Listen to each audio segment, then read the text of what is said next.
This right here is Hideki Tojo, war criminal, and one of the main masterminds for the Japanese in World War II. I talked about him a little bit in the past. Following the end of World War II, he went on trial for war crimes. Him and 6 other Japanese leaders were all sentenced to be executed for the many atrocities that they committed. Not just against the people of China and the Philippines and Korea and the American POWs and the British POWs and basically everywhere in Asia and the Pacific, but also because they did terrible things to their own people of their own country because the people of Japan had no freedoms at all. Anyways, following his execution, they cremated him.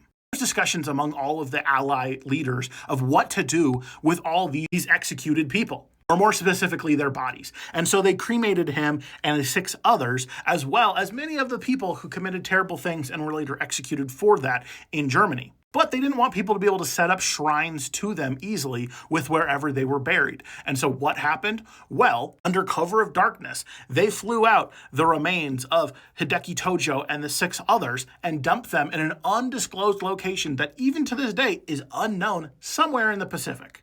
Similar things were done to the Germans who were executed, but most of them, I think, were dumped into rivers, thus preventing one specific spot for the ultra-nationalist groups who were the people who started this war in the first place to have a location that they could go and worship at the altar of his grave. Of course, they do have lots and lots of shrines to him still all over Japan.